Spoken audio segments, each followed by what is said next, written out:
Well, hello there. I'm Kim Berry, editor of Food and Drink Business. It's been a couple of weeks. We thought we might mix things up a bit. So we're trying a monthly news wrap as opposed to a weekly one. Let me know what you think. Let's start with some people news. Reg Wein has resigned as CEO of Bubs Australia. Joe Coote is already in the role as his replacement. Joe has been working overseas for the last 15 years, with his experience in the US in particular being a huge asset to the infant formula company as it inches closer to permanent access to the US market. The Australian Brewers Association has announced Amanda Watson as its new CEO.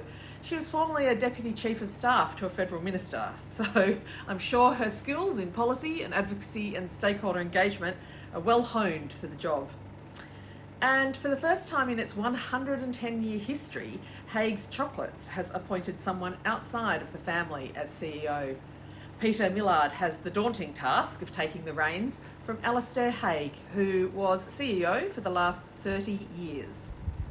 On the international stage, Diageo CEO Deborah Crew stepped down by mutual agreement with the board. It came not long after Crew and Diageo's CFO Nick Janjani had announced a $770 million cost-cutting plan due to, in part, in the US tariffs, which anticipates will cost the company around $233 million a year. At the time, Janjani, now acting CEO, said the cuts would be substantial and above the usual smaller disposals around the edges that the company has been doing for the last 3 years. And still overseas, Ferrero has acquired cereal giant WK Kellogg for $4.7 billion. I can't wait to see the mashups between those cereals and Chockies. It will be a great union. Acquisitions closer to home. Tasmanian outfit Cooey Snack Foods has been acquired by Link Foods. The company's manufacture meat snacks like beef jerky and meat sticks. It's a market segment that has grown in double digits in recent years as the consumer obsession with protein shows no slowing down.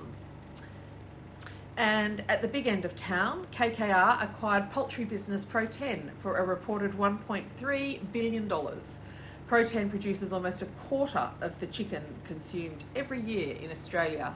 It's also the second chook acquisition this year, with Pace Farms, which is owned by ROC Partners, buying Kinross Farms. Of course, the acquisition of the year is looming, with the latest round of bids now before the seller. Fonterra is looking to sell its global consumer business, and there are 3 parties vying for the prize: French dairy giant Lactalis, the Japanese dairy and food company Meiji, and Bega, which has reportedly partnered with Friesland Campina on its bid.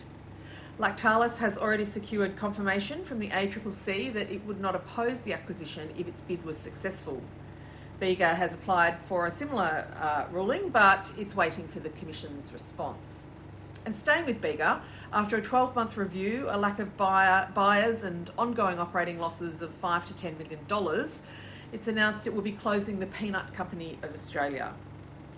And finally, this month heralded the official opening of Suntory Oceania and its Swanbank processing facility in Ipswich, Queensland. The company flew me up to Brisbane to witness it firsthand, and let me tell you, it is impressive on many levels. It's also really energising the entire beverage sector, which is great news. So they're the main ones from July. Head to the website for those, but many more stories and reportage that happened in the month. foodanddrinkbusiness.com.au. And with that, thank you, Berry.